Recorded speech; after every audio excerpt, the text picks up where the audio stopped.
All right, police in Norwalk investigating after a cab driver was stabbed and then crashed his vehicle right into a parked car. Officers were called to a report of a stabbing on Grove Street shortly after midnight. The driver was taken to the hospital where he was pronounced dead a short time later.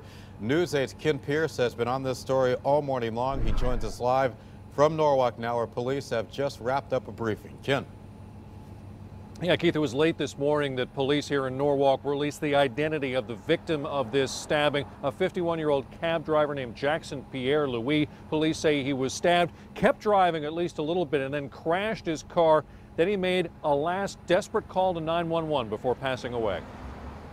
It was just after midnight when this dark blue minivan went off Grove Street in Norwalk and crashed into a red SUV parked in this driveway. The reason for the crash? Police say someone stabbed the driver of that Norwalk yellow cab, and he was bleeding to death behind the wheel, yet he still managed to call 911. EMS was called, treated the victim, transported the victim to Norwalk Hospital.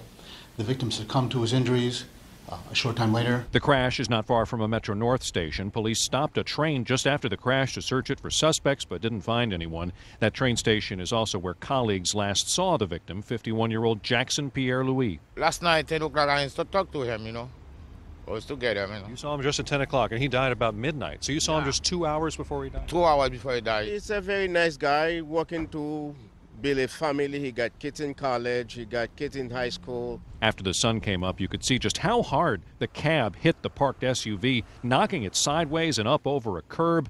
Investigators were still searching for clues hours after the crash. The detectives are looking to speak with anyone who was in the cab earlier in the night or anybody on the street who may have seen what occurred, what happened. My last minute with him was around 3, 4 o'clock. We were talking here, and today we're not going to have him anymore. And cab drivers say they know the risks of driving a cab, especially on that overnight shift. They just try not to think about them. Now, that cab in this case was kind of unusual. It was a minivan, and the Norwalk Yellow Cab Company doesn't do a whole lot of those. Most of them are sedans. So police think perhaps someone might remember if they saw it last night, or more importantly, if they rode in it. So anybody who was in that dark blue minivan taxi or who saw it around midnight here in Norwalk, please call the Norwalk Police Department. We're live in Norwalk this afternoon. I'm Ken Pierce. Keith, back to you.